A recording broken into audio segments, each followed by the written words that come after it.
Before I throw my opinion on this topic, gusto ko muna pong unahin na sabihin po sa inyo na ito po ang talagang marami ako natatanggap na katanungan, no? Tuwing may nakikita ko sa labas, dumating na ba ang Antikristo? Tingin mo ba nandito ng Antikristo? Then yung isang kaibigan ng tiyahin ko, sabi niya, sa tingin mo ba nandito na yung Antikristo? Mga Kristiyano po ito nagtatanong ng ito sa akin. Siyempre, ba't naman magtatanong ang unbelievers? Are they interested? At I don't think so. Mga believers po to. Kasi ganito po yan, mga kapwa ko mananampalataya. Unang-una, hindi po opinion ito yung bibigay ko, kundi ultimate truth ng Biblia. Wala ako dito sa opinionated si ganito, si ganyan. Kasi opinion niya eh. Opinion niya, I know, the Bible is not run by opinion of other people. O kahit pinakasikat pang tao sa mundo, hindi nag-ooperate ang Bible sa opinion nila. It operates from the truth of Jesus. Alam natin yan. Ito naman sasabihin ko, ito yung truth ng Biblia. Kay liwanag po sa Thessalonica na may restrainer na binabanggit eh. The man of lawlessness, ika ng Biblia, will not come out of the way, sabi ng Biblia, to be exact sa English ng NIV, will not come out of the way unless the restrainer will be removed. Tandaan niyo yung term na restrainer. The restrainer, ibig sabihin humaharang, pumipigil. Dahil dito, napipigilan ito or hindi natutuloy. Di ba? Parang kumbaga sa isang pader na napakalaki. Nare-restrain ka. Gusto mong pumunta, halimbawa ito, lalo na ngayon may bagyo po tayo, no? Krising, ang pangalan ng bagyo natin. Gusto mong pumunta, mamasyal ka sa mall. Hindi pwede dahil ang lakas ni Krising. Ganyan po yung restrainer. Restrainer means to restrain something from coming out or going up, going down, whatever. Ibig sabihin ng restrainer, yung presence ng restrainer, nai-stuck, makinig po mabuti, nai-stuck yung tao o sitwasyon sa panahon na yon. Hindi makausad. Pero, ito po naman ang banggit ng Thessalonica, once the restrainer is removed, that will be it. The man of lawlessness will come out of the way. Ang linaw po eh. Kasi ang dami po nagtatanong na sa akin eh. At hindi naman po ako naaalarma. Pero sinasabi ko yung truth na ito yung sinabi ko sa kanila, sasabihin ko sa inyo, we will never meet the Antichrist. Ikalma po ninyo ang mga kalooban po ninyo. We will never ever meet the Antichrist or the false prophet. We will never meet them. Praise Jesus for that. Yung Antikristo ang pinakamasamang taong mabubuhay sa mundo. Tandaan po ninyo yan, it's not a joke. Hindi po siya something dapat mong i-anticipate o kapanabikan. Dahil ang Antikristo po ay kaaway ni Kristo. Nagmimimik kay Kristo. Tinataliwas si Kristo. Kabaligtaran ni Kristo. Okay? Pero wag po kayo.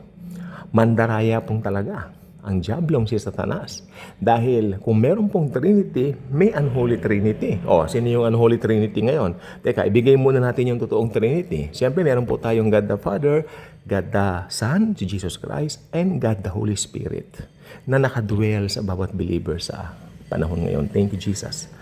At Unholy Trinity consists of Satan, the Antichrist, and the false prophet. Ang linaw po niyan. Now, ito pong gusto ko pong sabihin po sa inyo. Ang Antikristo ang pinakamasamang taong mabubuhay sa mundo. That's why I am wondering why many Christians are anticipating or guessing who this man must be or will be. Who this man will be in the future since siya. Ngayon, pag lumabas si Trump ang Antikristo. Elon Musk daw ang Antikristo. Kadami niyang tinuro. Huwag ganon kasi hindi po tayo in-appoint para magturo ng Antikristo. Ang banggit ng Biblia, may Antikristo. Hindi rin po ako naniniwala doon sa sinasabi nila na bawat panahon gagawa ang Diyos ng Antikristo ng gano'n. No, may mga Antikristo po, pero hindi yung the Antichrist.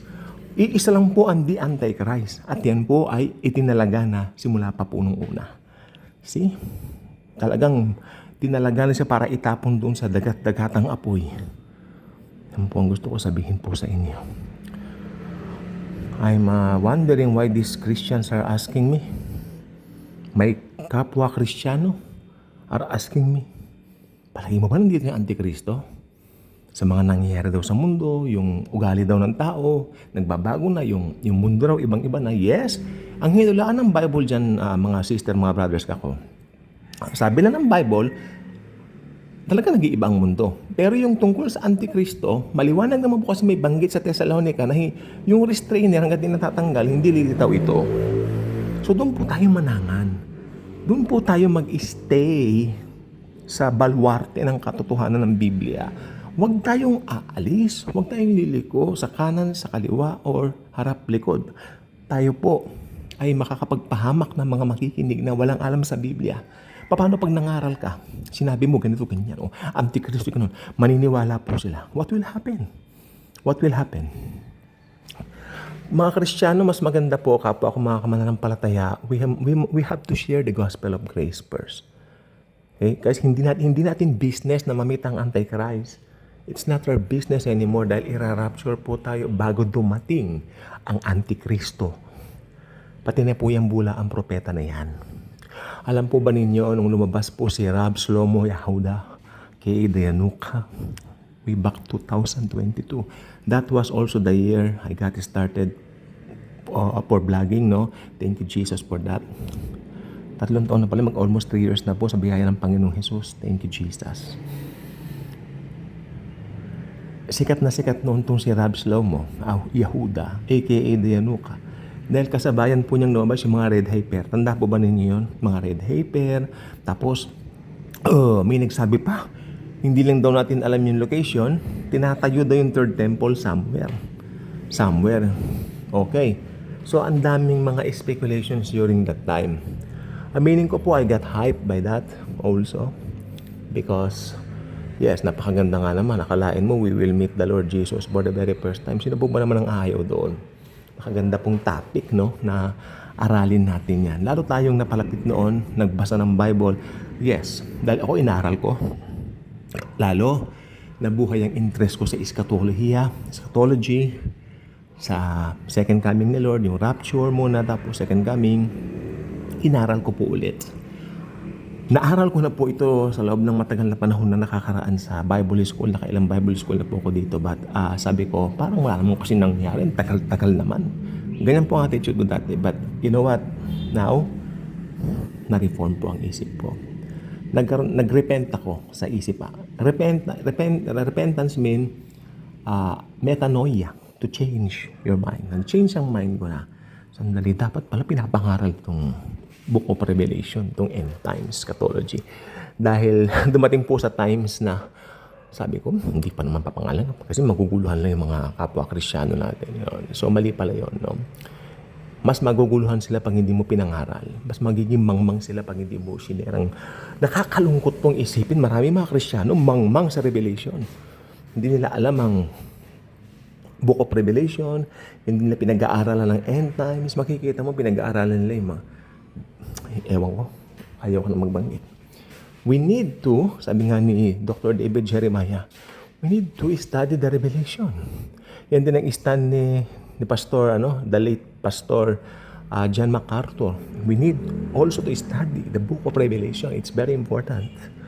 We really need to. Okay, so yun ang pong gusto ko pong sabihin sa inyo. Hindi na po natin naabutan ang Antikristo at ang bula ang propeta. Kalma ninyo ang mga loob po ninyo. Yan ang nakalagay po sa Biblia. Sa Bible lang tayo. Hindi tayo aalis sa Biblia. Hindi tayo lilihis sa kaliwa, sa kanan, sa harap, sa likod. Dito lang po tayo. Steady sa Bible. Kung ano sinasabi nito para sa ating kabubuti at kabubuti ng ibang tao na pagbabahagi na natin ito. Yun lang po. Thank you. God bless us all. Thank you, Jesus. Hallelujah.